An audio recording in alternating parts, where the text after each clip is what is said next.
макияжды қалай жасауды көрсетемін. Егер сіздерге қызық болса, қарауды жалғастыра беріңіздер. Ал кеттік.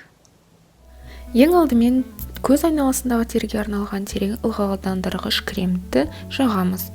Ол көзқарасты лезде сергітіп, құрамындағы кофеиннің арқасында көзге балғындық әсерді береді.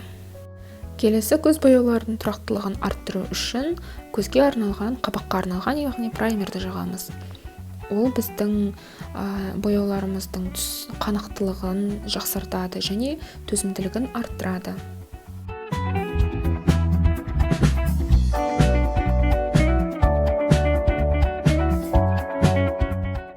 Келесіде Oriflame компаниясының The One брендінен консилерді жағамыз. Ол біздің қабағымыздың негізі ретінде тұрып және қабаққа біркелкі тон береді.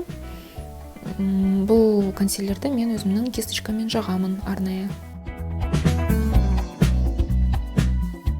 Келесіде қабаққа біркелкі тон беру үшін The One брендінің күңгірт бояуларын негіз ретінде жағамын.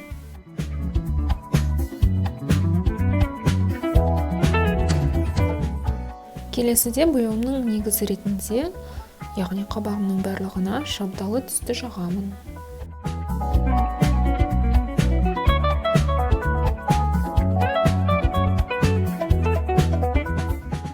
Қатпарына қоңыр түсті жағып қоямын және оны кейін кисточкаларыммен дұрыстап тегістеп межелерін жұмсартуға тырысамын.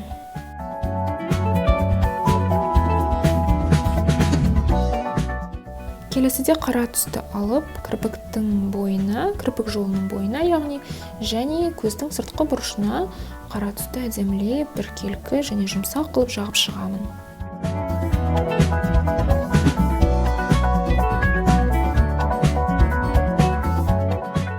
Қара түстің де межелерін жұмсартып, әдемілеп қою керек. Келесіде қабағымның ішкі бұрышын ағарту үшін негіз ретінде Estrade брендінің сұйық глиттерін қолданамын. Ол кеуіп үлгермей тұрғанша тез арада сондай жұмсақ, күлгін түсті жаңағы сол глиттердің үстінен саусағыммен жағып шығамын.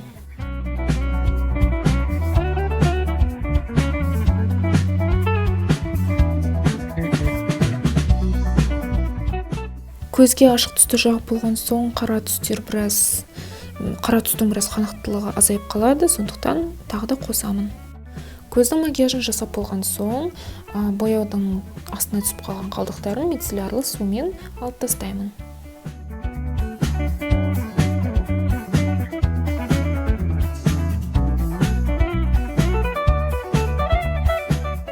Келесі бетіме негіз ретінде SPF 50 кремін жағып шығамын.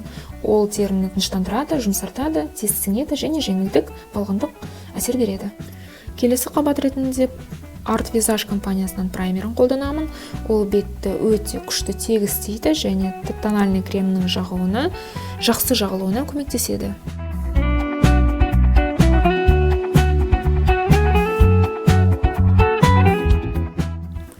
Келесі көз астындағы қара домалақтарды жою үшін шабдалы түсті корректорын қолданамын. Оны жағып болған соң бірнеше минутқа қалдырып қоямын, сосын саусағыммен әдемілеп жағып, біркелкі жағып шығамын.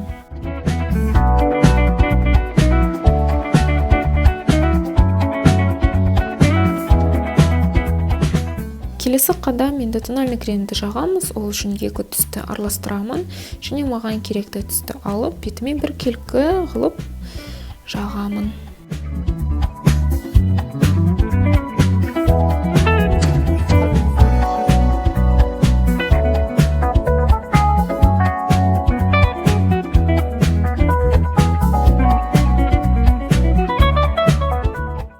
Келесі контуринг. Ол үшін мен сұйық консилерді алып, бетімнің ағартатын жерлеріне дұрыстап жағамын.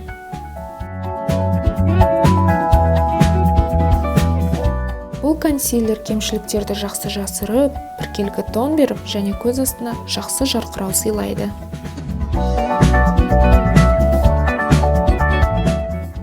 Келесте осы сұйық заттардың барлығын жағып болған соң, солардың бәрін Eveline компаниясының ұнтақталған пудрасымен нақтылап шығамын.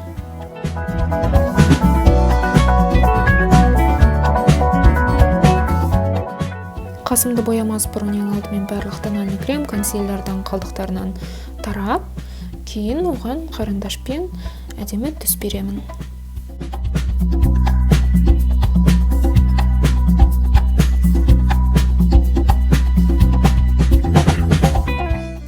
Көзімізге әдемі көзқарас беру үшін міндетті түрде ішкі водная линия дейді, соған қара каял карандашты жағамын.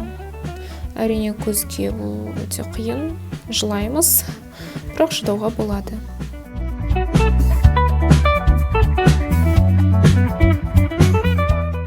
Кірпікке де жетіп қалдық, бірақ ең алдымен оны боямас бұрын ақырындап бюролап шығамыз. Осы туш Giordani Gold соңғы кездерде өте сүйікті туш болып қалды. Соны әдемілеп жағып, енді драма эффект беру үшін кірпікті жабыстырамыз.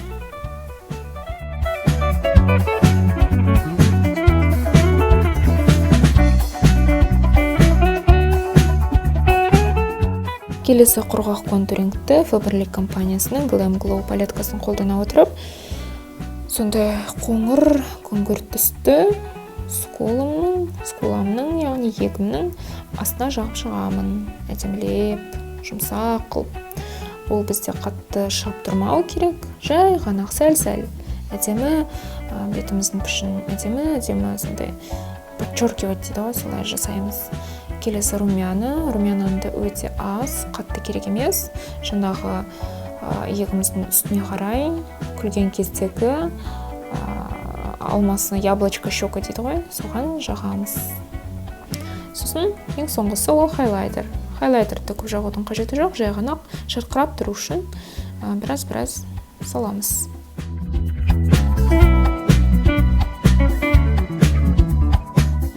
Ал енді соңғы этап ол ерінге екі продукт қолданамын.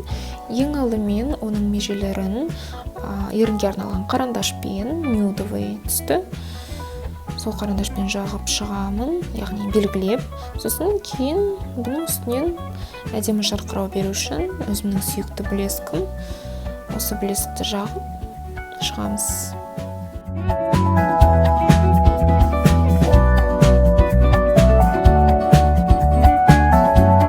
Бейнебаянымыз аяғына да жетіп қалды. Егер сіздерге ұнаса, міндетті түрде лайк басып, менің парақшама жазылуды ұмытпаңыздар.